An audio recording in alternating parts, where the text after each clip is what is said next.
Assalamualaikum warahmatullahi anak-anak semuanya. Selamat pagi.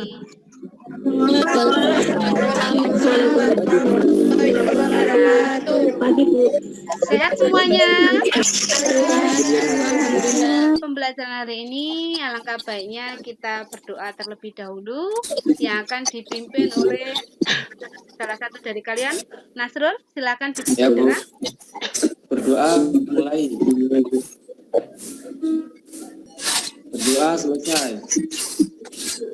Ya, ini saya lihat sudah 23 anak ya yang bergabung. Nanti silakan jangan lupa mengisikan presensi kehadiran ya di Google Classroom. Di sana sudah saya sediakan. Sebelum kita mulai pembelajaran, saya akan memberikan pemanasan untuk kita semuanya agar kita lebih bersemangat lagi. Nanti kalian ikuti gerakan saya ya. Siap anak-anak? Ya. Gerakannya adalah tangan ke atas, tangan ke samping, tangan ke depan, teriak hore gitu ya. Yang semangat. Sekarang saya akan memberikan motivasi untuk kita semuanya agar kita lebih bersemangat lagi dalam pembelajaran daring ini. Saya tahu keadaan ini sudah cukup membosankan buat kalian ya, tapi saya berharap kalian tetap bersemangat ya dalam mengerjakan tugas, dalam mengikuti kegiatan pembelajaran. Saya akan mereview materi yang kemarin. Materi yang kemarin kita sudah mempelajari tentang feed, record, dan tabel. Kita refresh lagi, mengingat kembali di antara salah satu dari kalian mengingatkan kepada kita apa itu feed, record, dan tabel. Ya, Bu. Field. Oh iya, Oscar, silakan Oscar. Record adalah kumpulan data dari beberapa field. Betul sekali ya. Semuanya masih ingat ya? Dan yang Masih ingat sekarang jadi ingat ya. Bu. Iya. Sekarang saya akan menyampaikan materi yang akan kita bahas di pertemuan kali ini.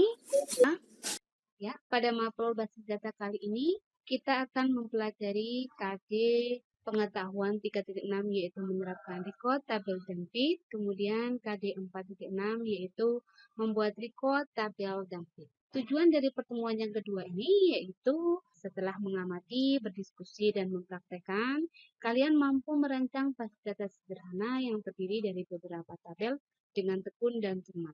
Kemudian kalian dapat membuat basis data yang terdiri dari beberapa tabel dengan cermat, teliti, dan bertanggung jawab. Materi yang akan kita pelajari, yang pertama, merancang basis data sederhana yang terdiri dari beberapa tabel, dan yang kedua adalah membuat basis data dengan perintah DDL. Pengertian basis data, saya akan mengulas kembali. Ya, jadi basis data itu adalah sekumpulan data, di situ dia terorganisasi, dan saling berhubungan, kemudian disimpan dalam perangkat, di sini adalah perangkat kelas, kemudian untuk mengelola data-data tersebut dibutuhkan sebuah software yang biasa disebut dengan DBMS, agar tidak terjadi kerangkapan data. Studi kasus, saya akan memberikan sebuah studi kasus, yaitu di mana Mr. X mempunyai perpustakaan pribadi, di mana ia mempunyai buku yang berjumlah ratusan, yang disimpan dalam lemari yang cukup besar di rumahnya. Dia merasa kesulitan untuk menemukan buku yang akan ia butuhkan, dan ia juga kesulitan untuk mencatat buku yang dipinjam oleh teman-temannya. Kalian bayangkan punya perpustakaan di rumah, itu berbentuk sebuah lemari besar, buku-bukunya jumlahnya ratusan, kalian masukkan ke dalam situ, kemudian kalian ingin mengambil salah satu buku untuk kalian pelajari, kalian harus mencarinya satu persatu. Kemudian kalian juga harus mengingat siapa saja yang sudah meminjam buku ke saya, kemudian siapa saja yang sudah mengembalikan, siapa saja yang belum mengembalikan. Menurut kalian, apa yang akan kalian lakukan untuk mengatasi hal ini sehingga kalian bisa dalam pengelolaan buku? Ada yang mempunyai bayangan dari kasus ini? Melakukan pengelolaan materi. Dikelompokkan. Dikelompokkan, Bu. Ya. Dikelompokkan sesuai mungkin ini fiksi, ini non fiksi seperti itu ya. Atau kalian memberikan kode-kode pada buku itu, memberikan yang unik, dikelompokkan, mengelompokkannya berdasarkan apa? Oh, kalau fiksi 01, kalau pelajaran 02, seperti itu. Nanti ya, silahkan kalian membentuk sebuah kelompok. Ini saya buat kelompok ya. Kelompoknya nanti satu kelompok 5 orang, kalian diskusikan tentang kasus ini, bagaimana nanti pengelompokannya, bagaimana nanti apa yang harus dilakukan dalam perancangan tabelnya, nanti didiskusikan, kemudian nanti kalian bisa lanjutkan di grup WA jadi kalian masing-masing kelompok Iya, Bu. dan hasilnya nanti bisa kita diskusikan lagi di Google.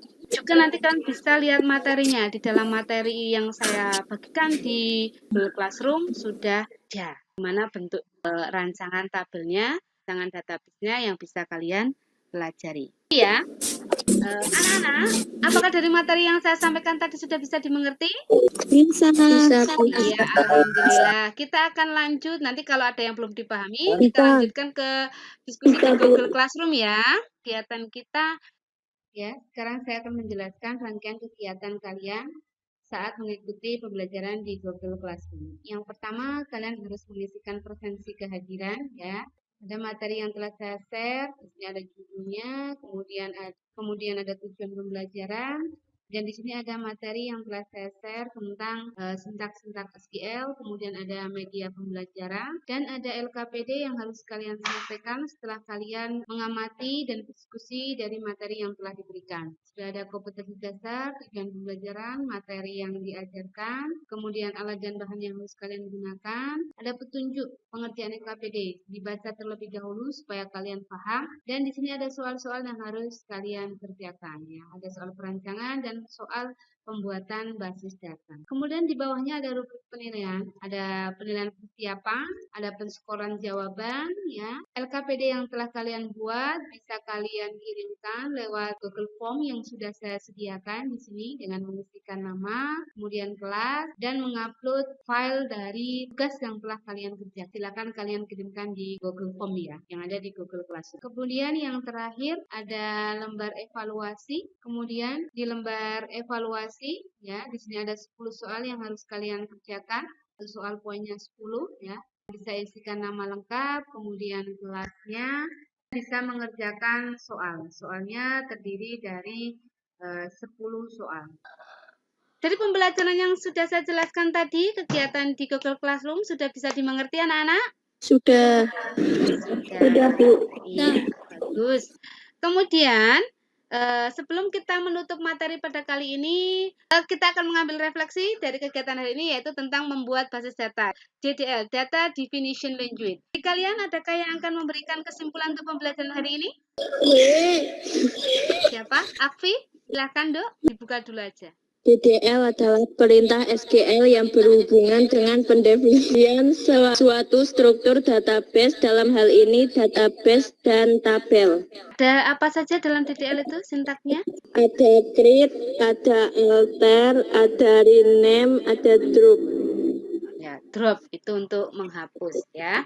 Itu anak-anak yang kita pelajari hari ini, tetap semangat. Nanti kalau ada hal yang belum dimengerti, silakan kalian bisa diskusi di grup ya. Hari ini kita telah mempelajari bagaimana cara membuat basis data.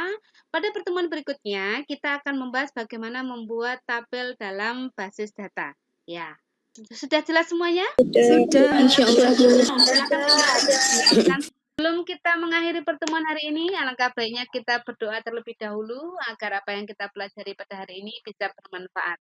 Silahkan yang memimpin doa.